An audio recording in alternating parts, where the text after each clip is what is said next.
အဲ့တော့ဒါက M5 သမားတွေအတွက်ပေါ့နော်တစုတစည်းတင်ပေးထားတဲ့ M5 grammar collab ပေါ့နော်ဒါ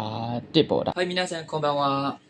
အဲ့တော့အမြဲတမ်း M4 နဲ့ M3 သမားတွေအတွက်ပဲတင်ပေးနေတဲ့အတွက်ကြောင့် M5 သမားတွေကစိတ်ကောက်နေပြီလို့ထင်တယ်ပေါ့နော်အဲ့တော့ဒီက M5 သမားတွေအတွက်လာပါပြီ M5 သမားတွေဆောင်းမေးပွဲမှာမဖြစ်မနေမေးနိုင်ခြင်းရှိရဲအဲ့တော့ party ကတွေစကားဆက်တွေကိုတထိုင်နဲ့ပြပြပေးသွားမှာဖြစ်ပါတယ်အဲ့တော့အခု40ကျော်ကိုတခါနဲ့ပြပြပေးသွားပါမယ်အချိန်10မိနစ်လောက်ပေးုံနဲ့ရတော့မှာဖြစ်ပါတယ်အဲ့ဒါကြောင့်မလို့အားလုံးကိုအဆုံးထိကြည့်စေချင်ပါတယ်အဲ့တော့ဒါတွေအခုပြောမယ့်အရာတွေက M5 သမားတွေအတွက်ဥတည်တယ်ဆိုပေမဲ့ M4 ရော M3 မှာရောဒါတွေက listener တွေမှာမေးတတ်တဲ့စကားလုံးတွေလည်းဖြစ်တဲ့အတွက်ကြောင့်တခါလေးကြည့်သွားစေချင်ပါတယ်ကဲအဲ့ဒါဆိုရင်ကြည့်လိုက်အောင်ကဲဟုတ်ပြီအဲ့ဒါဆိုကြည့်လိုက်အောင်အဲ့တော့ဒါက M5 သမားတွေအတွက်ပေါ့နော်တစုတစည်းတင်ပေးထားတဲ့ M5 grammar collab ပေါ့နော်ဒါတစ်ပေါ့ဒါအကုန်လုံးတော့မဟုတ်သေးဘူးဒါတစ်ပိုင်းပေါ့နော်ဒါဒီမှာကတော့လုံး40စာလောက်ကိုပဲစုထားလိုက်တယ်နောက်ထပ်ရှိသေးတယ်အများကြီးရှိသေးတယ်ပေါ့နော်ဟုတ်ပြီကဲအဲ့ဒါဆိုလို့ရှင်စကြည့်မယ်ပြောနေကြတယ်အဲ့တော့နံပါတ်1စကြည့်မယ်အခြေခံအကြဆုံးကနေစပြောပါမယ်အဲ့တော့ထုံးစံအတိုင်းအရှိမှလည်းပြောသွားပြီးပြီပေါ့နော်လိုက်မကြည့်နိုင်ဘူးဆိုရင်လိုက်မရေးနိုင်ဘူးဆိုရင်ပြောတဲ့အတန်ကိုနားထောင်မျိုးလုံးနဲ့မြင်အောင်ကြည်တာတွေအကုန်လုံးကယာပြီးသားတွေမိနာဆန်တို့ညီတို့ညီမတို့အကုန်လုံးယာပြီးသားဟာတွေဖြစ်တဲ့အတွက်ကြောင့်ပြန်ပြီး revision ပြန်တဲ့သဘော revision ပြန်တဲ့သဘောထားလိုက်ပေါ့နော်အဲ့တော့ကြည့်မယ်နံပါတ်1ဆောက်တွေမှာက what တော့ what ဆိုတဲ့ body က the ဆိုတဲ့စကားလုံးဖော်ပြရတယ်သူကဘယ်လိုနေရာမှာသုံးလဲဆိုတော့ရှိချင်းဖြစ်ချင်းကိုပြောတယ်အဲ့တော့ကျွန်တော်ဒီ1 cent ဖြစ်ပါတယ်အဲ့တော့အဖေဒီဆရာဝန်ဖြစ်ပါတယ်နောက်ကဖြစ်တယ်မဖြစ်ဘူးဆိုတော့ရှိချင်းဖြစ်ချင်းကိုပြတယ်အဲ့တော့ why ရဲ့အဓိပ္ပာယ်က the နောက်ရဲ့အဓိပ္ပာယ်က yes ဆိုတဲ့ဟာကိုပြောတယ်ပိုင်ဆိုင်မှုပိုင်ဆိုင်မှုကိုဖော်ပြတယ်မူရင်းဖြစ်တရားကိုပြတယ်ပေါ့နော်ဥပမာဆိုလို့ရှိရင်ဂျပန်နိုင်ငံရဲ့ကာကျွန်တော်ရဲ့ကာဒါဆိုလို့ရှိရင်ကျွန်တော်ရဲ့ကာဆိုတာကျွန်တော်ရဲ့ပိုင်ဆိုင်မှုကိုပြောတယ်ဂျပန်နိုင်ငံရဲ့ကာဆိုတာဂျပန်နိုင်ငံထုတ်တဲ့မူလဖြစ်တရားကိုပြတယ်အဲ့တော့သူ့ရဲ့အဓိပ္ပာယ်ကို e နဲ့ yes လို့ဘာသာပြန်မယ်ဒီမှာဘာသာပြန်တာရေးမပေးတော့ဘူးเนาะအဲ့တော့အတန်ကိုပြောတာကိုပဲနားထောင်မယ်နောက်တစ်ခုကဒုတိယတတိယတစ်ခုကကြတော့ o ဆိုတာကကိုအလုံးသိထားတဲ့အတိုင်းပဲဘယ်လိုနေရာမှာသုံးလဲဆိုတော့ကိုဆိုတာကအဲ့တော့ဥတီချက်ကိုပြောတယ်ဘယ်လိုဥတီချက်လဲဆိုလို့ရှိရင်ကျွန်တော်ကိုသူ့ကိုကျွန်တော်ကိုဆိုရင်ဘာလုပ်မယ်ညာလုပ်မယ်သူ့ကိုဆိုရင်လည်းဘာလုပ်မယ်ညာလုပ်မယ်ပေါ့နော်အဲ့လိုမျိုးဥပမာဆိုပစ္စည်းကိုဆိုရင်နောက်ကဥပမာဆိုလို့ရှိရင်စူပါမှာ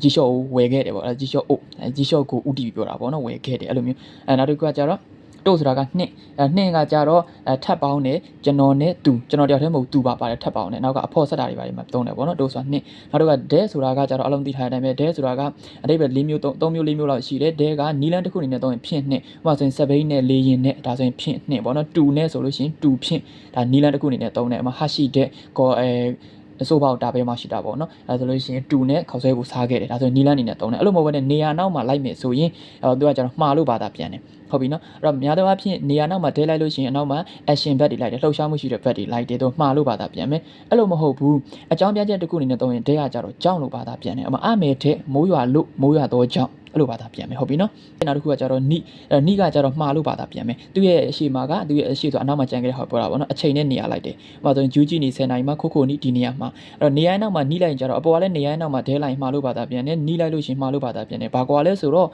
နေရာရဲ့နောက်မှာနိလိုက်လို့မှားလို့ဘာသာပြန်သူ့ရဲ့နောက်မှာလိုက်တဲ့ vet တွေက action back မဟုတ်တည်ငြိမ်မှုရှိတဲ့ဟာတွေပဲလိုက်တယ်ပေါ့နော်အဲ့ဒါလေးကိုလည်းကျွန်တော်ရှိရဲ့ video file တွေမှာနိနဲ့တဲ့ရဲ့ခွဲပြားမှုတွေကိုလည်းပြောပြထားတဲ့ဗီဒီယိုဖိုင်တွေရှိတယ်ပြန်လေ့လာလို့ရပါတယ်နောက်တစ်ခုဆက်သွားမယ်အခုဆက်တွေ့ရမှာကြတော့နေရအကွာအဝေးတွေကိုညွှန်တဲ့ဟာတွေပေါ့နော်ဘာကြီးလဲဆိုလို့ရှိရင်ခိုးတယ်ဆိုတာဒီဟာဆိုတယ်ဆိုတာဟိုဟာအားတယ်ဆိုတာကဟိုးကဟာနေရအကွာအဝေးပြောတယ်ဂျပန်စာမှန်အဖိုက်အစအခြေခံ level မှာဆိုရင်ခိုးဆိုးအားဆိုတဲ့3ခုရှိတယ်အဲ့တော့သူ့ကိုမေးဒိုးတယ်နဲ့မေးတယ်ခိုးတယ်ဒီဟာဆိုတယ်ဟိုကအားတယ်ဟိုကဟာဒိုးတယ်ဆိုရင်ဘယ်ဟာသူတို့ကဘာထူးကြလဲဆိုလို့ရှိရင်ခိုးတယ်ဆိုတယ်အားတယ်ရဲ့အနောက်မှာဘာပဲလိုက်လဲဆိုလို့ရှိရင်ဝါပဲလိုက်တယ်ဝါဆိုတဲ့ပါတီကပဲလိုက်ပြီးတော့နောက်တစ်ခုဆက်သွားမယ်ခိုးနိုဒီဆိုနိုဟိုအနိုဟိုသူလည်းပဲခိုးဆိုးအားပဲเนาะနေရအကွာဝေး3ခုကိုညွှန်တယ်မေးခွန်းပြီးတော့ဒိုးနိုဆိုတာဘယ်ဘာကွာလဲဆိုတော့အပေါ်က3ခုနဲ့ရှင်လိုက်ရင်ဒီခိုးနိုဆိုနိုအနိုရဲ့နောက်မှာဘာပဲလိုက်လဲဆိုရင်နောင်းပဲတန်လိုက်တယ်အဲ့ဒါကွာတယ်ခိုးတယ်ဆိုတဲ့အားရဲ့အနောက်မှာဝါလိုက်တယ်ခိုးနိုဆိုနိုအနိုရဲ့နောက်မှာနောင်းလိုက်တယ်အဲ့ဒါလေးတွေကွာတာထူးခြားပါတယ်ဟုတ်ပြီနော်အဲ့တော့တခုချင်းဒီမှာမေးခွန်းတွေရှိရနော်ခိုးတယ်ဆိုတဲ့အားတွေကိုမေးခွန်းမင်းဒိုးတယ်ခိုးနိုဆိုနိုအနိုမင်းဒိုးနိုဟုတ်ပြီအဲ့တော့ဆက်သွားမယ်နေရာကွာဝေးပဲပြမယ်ဒီကတွေ့မှာကကြတော့ခိုးဆိုတာကဒီနေရာဒီမှာပေါ့နော်ဆိုကိုဆိုတာဟိုနေရာဟိုမှာအဆိုကိုဆိုတာဟိုမှာဟိုကနေရာမှာမေးခွန်းမေးတော့ဒိုးခိုအဲ့တော့သူကကြတော့ဘလို့နေရာရဲ့မေးလဲဆိုလို့ရှိရင်အနောက်မှာတက်မဲ့နောင်းနေပေါ့နော်တက်မဲ့နောင်းတွေကိုမေးတာများတယ်ဒီခိုးဆိုကိုအဆိုကိုကကြနေရာတော့နေရာအကွာဝေး3ခုမေးတာပဲမေးခွန်းမေးဒိုးခိုနဲ့မေးတက်မဲ့နောင်းတွေကိုမေးတာများတယ်အဲ့တော့သူကဘာနဲ့ကွာလဲဆိုတော့ဒီဘက်မှာဆက်ကြည့်မယ်ဟုတ်ပြီဒီမှာဆက်ကြည့်မယ်ဆိုလို့ရှိရင်ခိုချီရာဆိုတာဒီဘက်ဆိုချီရာကဟိုဘက်အာချီရာဆိုတာဟိုဘက်သူလည်းပဲခိုဆိုးအဲ့တော့ခိုဆိုးက၄မျိုးရှိတယ်နော်ခိုတွေကနေစားတယ်ခိုတယ်ဆိုတဲ့အားတယ်ခိုနိုဆိုနိုအာနိုခိုဆိုးကိုအာဆိုခိုအဲ့တော့ခိုချီရာဆိုချီရာအာချီရာဒါလေးတွေအရန်မေးတယ်နေရာအကွာဝေးကိုကြည့်ပြီးတော့လည်းဆုံးဖြတ်ရတယ်သူတို့၃ခုကကြတော့အရှိကဒီခိုဆိုးကိုအာဆိုခိုကကြတော့အနောက်မှာတက်မဲ့နောင်လိုက်ပြီးတော့များသောအားဖြင့်ပေါ့နော်တက်မဲ့နောင်မေးပြီးတော့ဒီကောင်ကကြတော့အနောက်ကတက်ရှိ noun လူပုဂ္ဂိုလ်တွေနဲ့တက်မဲ့တွေကိုမေးတာများတယ်ပေါ့နော်တက်မဲ့ noun တွေမျိုးဥပမာ dochita sama desu ka ဘယ်ကလူပါလဲခင်ဗျဘယ်သူပါလဲခင်ဗျအဲ့လိုမျိုးမြန်တော့ sunset wa dochita desu ka ဆရာကဘယ်နေရာမှာလဲအဲ့လိုမျိုးတက်ရှိ noun တွေကိုမေးတာများတယ်အဲ့တော့ kojira ဆိုကြတာအချီတာပေါ့နော်မေးဖို့မင်းတို့ dochita နဲ့မေးတယ်ဟုတ်ပြီနော်အဲ့တော့ဆက်သွားမယ်အဲ့တော့ ga ဆိုတာကကြတော့ तू က wa နဲ့နည်းနည်းခက်ဆင်စင်တယ် wa နဲ့ ga ရဲ့ထူးခြားချက်ကိုလည်းအရှိဗီဒီယိုဖိုင်တွေမှာရှင်းပြထားတာရှိတယ်အဲ့တော့သွားပြီးလေ့လာလို့ရတယ်အသေးစိတ်ဒီမှာတော့ revision ပြန်တဲ့သဘောမျိုးဖြစ်တဲ့အတွက်ကြောင့်အကြမ်းမြင့်ပဲပြောပြမယ် ga ဆိုတာကကြတော့ तू ကလို့မြန်မာလိုဘာသာပြန်မယ်အဲ့တော့ wa ကိုလည်းဒီတို့ ga လို့ဘာသာပြန်ရတယ် wa နဲ့ ga ထူးခြားတယ်ပေါ့နော်အဲ့တော့ ga ဆိုလို့ရှိရင် तू ကသူ့အရှိမကြံနေခဲ့တဲ့အရှိဆိုတာအနောက်မှာကြံနေခဲ့တဲ့ဟာကိုအထူးပြုပြီးပြောချင်တာအဲ့ဒါဆိုရင် ga ကိုသုံးတယ်ပေါ့နော်များသောအားဖြင့် तू ကဘယ်လိုသုံးလဲဆိုလို့ရှိရင် noun ga noun တီပေါ့နော်အဲ့ဒီ noun ကိုအထူးပြုချင်တာစာကြောင်းတစ်ကြောင်းမှာဒီ noun ကိုအထူးပြုချင်တယ်ဆိုရင် ga ကိုသုံးတယ် ga သုံးတိုင်းအရှိက noun ကိုအထူးပြုတယ်အဲ့လိုမျိုးမှတ်ရမယ်နောက်တစ်ခုကကျတော့ des ga တဲ့ဒီ ga ကိုသုံးမယ်ပေါ့နော်ဒီ ga လေးပြန်ပါ des ga ကကြတော့ပေမယ်လဲလို့တော်ညာလဲလို့သုံးတယ်သူကဘယ်လိုနေရာမှာသုံးလဲဆိုရင်minus plus to minus to plus အရှိနောက်ဆန့်ကျင်ပဲဖြစ်တဲ့စာကြောင်းတွေမှာသုံးတယ်အရှိမှာ plus ဖြစ်ရင်အနောက်က minus ဖြစ်တယ်အရှိမှာ minus ဖြစ်တိုင်းအနောက်က plus ဖြစ်တယ်ဥပမာဒီလိုဖြစ်ပေမဲ့လဲဒီလိုတော့ဖြစ်သေးတာရှိတယ်အဲ့လိုမျိုးလေးတွေဆန့်ကျင်ဘက်လေးတွေသုံးလို့ရှိရင်ဒီ des ga ကိုသုံးတယ်နောက်တစ်ရှိသေးတယ်အဲ့လိုမျိုးဆန့်ကျင်ဘက်လေးတွေသုံးတာက des ခဲတဲ့တို့ပေမဲ့လဲတော်ညာလဲတူပဲ plus to minus to plus ဆိုတဲ့အရှိနောက်ဆန့်ကျင်ဘက်လေးတွေမှာ des ခဲတဲ့တို့ဆိုတဲ့စကားဆက်လေးတွေသုံးတယ်ထပ်တွေ့အောင်မယ်ဓာတ်ခဲတို့ပေမယ်လဲတော်ညာလဲအရှိနောက်ဆန့်ကျင်ဘက်စာကြောင်းလေးတွေဖြစ်ဒါလေးတွေကိုသုံးတယ်နော် des ga လည်းရှိတယ်des ခဲတဲ့တို့လည်းရှိတယ်ဓာတ်ခဲတို့ဆိုတာလည်းရှိတယ်ပေါ့နော်ဟုတ်ပြီဒါလေးတွေကအရှိနောက်ဆန့်ကျင်ဘက်လေးဒါလေးတွေကတူပါတယ်အရှိနောက်ဆန့်ကျင်ဘက်လေးတွေသုံးတယ်ပေါ့နော်နောက်တစ်ခုကကျတော့ခါရဆိုတာတခုခုအစပြုတဲ့နေရာမှာသုံးတယ်မှား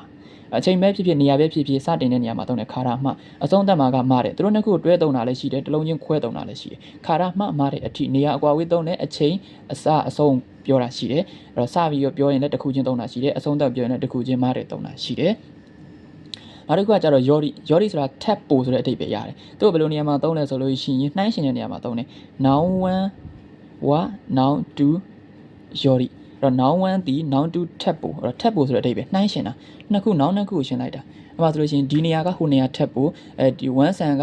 မီတာဆန် tap ပို့အဲ့လိုမျိုးနှိုင်းရှင်တာပေါ့နော်ရန်ကုန်က Manly tap ပို့အဲ့လိုမျိုးနှိုင်းရှင်တဲ့နေရာမှာသုံးတယ်အဲ့တော့အဲ့ဒီစကားလုံးပိုင်းအရှိမှာ noun 1 noun 2နှစ်ခုနေရာမျိုးရှိရမယ်အနောက်ကနှိုင်းရှင်ပြီးတော့ပြောတဲ့စကားလုံးဥမာပိုကြီးတယ်ပိုသေးတယ်ပိုစီကားတယ်ပိုဈေးကြီးတယ်ပေါ့နော်အဲ့လိုမျိုးစကားလုံးတွေလိုက်ပါတယ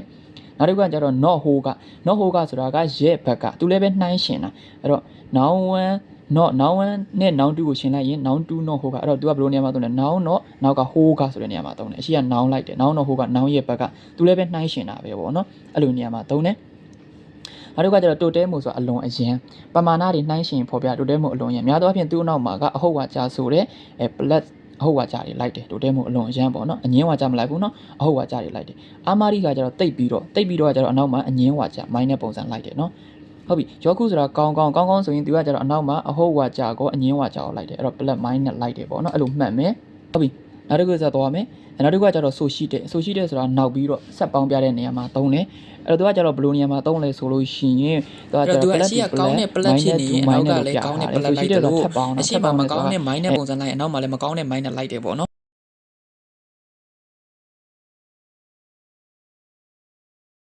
ဟုတ်ပြီဥပမာဘယ်လိုနေရာမျိုးလဲဆိုလို့ရှိရင်ဒီနေရာကအရင်စီကားတဲ့နောက်ပြီးတော့ဈေးလဲတက်တာတယ်အဲ့တော့ကောင်းတာတွေပဲစီကားတာလည်းကောင်းတယ်ဈေးတက်တာလည်းကောင်းတယ်မကောင်းတာဟာမျိုးကြံဘယ်လိုလဲဆိုလို့ရှိရင်ဒီအခန်းကကျင်းပြီးတော့ကျင်းတယ်နောက်ပြီးတော့ဈေးကလည်းကြီးတယ်အဲ့ဒါမျိုးဆိုလို့ရှိရင်အဲ့ဒီနောက်ပြီးတော့ကများသောအားဖြင့် plus to plus ကောင်းတာဆိုရင်ကောင်းတာ minus to minus မကောင်းတာဆိုမကောင်းတာအဲ့လိုမျိုးတွေတွဲတဲ့နေရာမှာသုံးပါတယ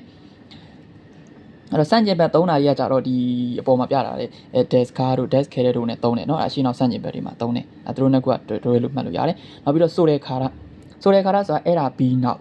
ဆိုတဲ့ခါရအဲ့ဒါပြီးနောက်ဆိုတော့သူကဘယ်လိုဟာလိုက်လဲဆိုတော့နောက်မှာဆက်လုပ်ရမယ့်အရာတွေလိုက်တယ်အရှိမတစ်ခုလုပ်မယ်ဆိုတဲ့ခါရအဲ့ဒါပြီးနောက်အဲ့ဒီနောက်ဘာလုပ်မယ်ညာလုပ်မယ်ဆိုတော့နောက်ကဆက်လုပ်တဲ့အရာတွေကိုဖော်ပြပြီးတော့ဆိုနိုအတူလည်းပုံစံတူတယ်ဆိုနိုအတူဆိုတာလည်းနောက်မှာလှုပ်ဆောင်မှုတွေကိုထပ်ပြတယ်နော်ဆိုနိုအတူအရှိမသူကကြတော့ဒီဆိုတဲ့ခါရကကြတော့တစ်ဆက်တည်းပြောပြီးဆိုနိုအတူကကြတော့တစ်ခုပြီးမှနောက်တစ်ခုလုပ်တဲ့နေရာမျိုးမှာသုံးတယ်အရှိမတစ်ခုလုပ်မယ်ဥပမာဆိုလို့ရှိရင်အစကောင်တာပဲမနက်စာဆာမယ်ဆိုနိုအတူကအဲ့ဒီနောက်မှာတော့ဘာလုပ်ခဲ့တယ်ညာလုပ်ခဲ့တယ်ဆိုပြီးတော့ထပ်လှုပ်ဆောင်တစ်ခုပြီးမှတစ်ခုလှုပ်ဆောင်မှုတွေဖော်ပြရတယ်ဆိုတဲ့ခါရကကြတော့သူတစ်ဆက်တည်းလုပ်ခဲ့တဲ့အကြောင်းအရာကိုဖော်ပြရတယ်ပေါ့နော်တနေ့တာမှာဘာလုပ်ခဲ့တယ်နောက်ပြီးဘာလုပ်တယ်အဲ့လိုမျိုးဖော်ပြရင်သုံးတယ်ပုံစံတော့တူတယ်ဒီနှစ်ခုကနော်ဟုတ်ပြီအဲ့ဆက်သွားရအော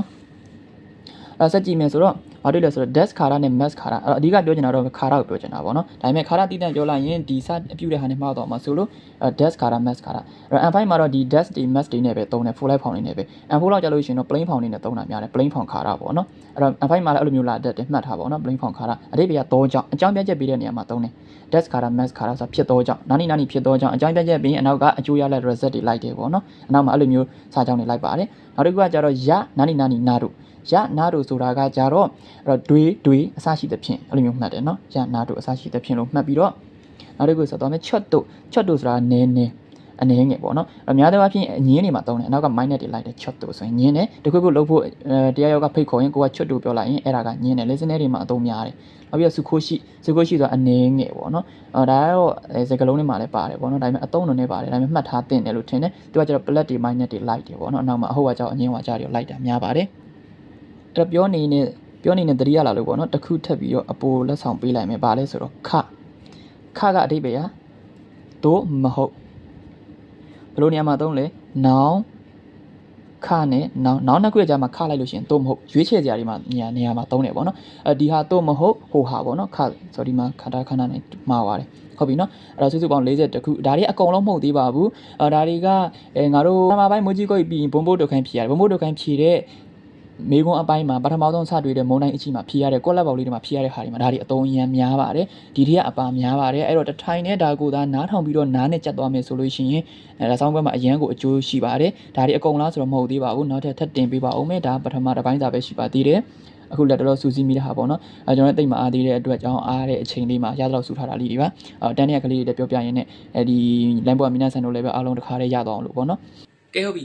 အားလုံးအဆုံးထိကြည့်ပြီးလို့ကျေးဇူးများကြီးတင်ပါတယ်အဲ့တော့ပြောချင်တာကအရှိခန်းကြီး collect တွေမှာလည်းပြောတော်တဲ့အတိုင်းပဲအခုပြောတဲ့ဟာတွေကminaဆန်တို့အားလုံးကယာပြီးသားတွေဖြစ်တယ်တိုးတော့တစုတစည်းတည်းငါတို့ကခေါင်းထဲမှာထည့်ထားတာမဟုတ်တဲ့အတွက်ကြောင့်အားလုံးကပြန့်နေတာဖြစ်တဲ့အတွက်ကြောင့်တစုတစည်းတည်းမမှတ်နိုင်လို့အခုပြပေးတယ်အခုတင်ပြပေးတယ်တင်ပေးတဲ့ဗီဒီယိုဖိုင်ကိုကိုကချမရေးနိုင်ဘူးလိုက်ပြီးတော့အလုံးကြီးလိုက်မမှတ်နိုင်လိုက်မကြက်နိုင်ဘူးဆိုလို့ရှိရင်ခန်းကြီး collect တွေမှာတော့လည်းပြောတဲ့အတိုင်းပဲနားနဲ့ကြက်ပါနားနဲ့နားထောင်ပြီးတော့ live မှတ်ပါစိတ်ထဲလိုက်ရှိပြီးပြောပါဒါတွေအကုန်လုံးကminaဆန်တို့ကယာပြီးသားတွေဖြစ်တဲ့အတွက်ကြောင့်အဲ့တော့နားထောင်ပါမြန်အလိုလိုရတော့မှာဖြစ်ပါတယ်အဲ့တော့ဒါတွေကအကုန်လုံးလားဆိုတော့မဟုတ်သေးပါဘူးနောက်ထပ်ဒုတိယတစ်ပိုင်းထပ်တင်ပေးပါဦးမယ်ဒါလက်တလောစူးစီးလို့ရတဲ့ဟာလေးတွေတင်ပြပေးတာဖြစ်ပါတယ်ကျွန်တော်အားတဲ့အချိန်လေးမှာအချိန်တိုလေးမှာစူးစီးထားတဲ့ဟာမို့လို့အဲ့တော့အခုကျွန်တော်ပြောသွားတဲ့အထဲမှာအမားယုံလေးတွေပါမယ်လိုအပ်ချက်လေးတွေရှိမယ်ဆိုလို့ရှိရင်ကျွန်တော်အကြံပေးတဲ့အနေနဲ့ comment နေပြီးတော့မှတ်ချက်တွေခုရေးသွားပေးပါအဲ့တော့တောင်းဆိုပါတယ် お願いしますနောက်ထပ်အပိုင်းနေ့မှာပြန်တွေ့ကြပါမယ်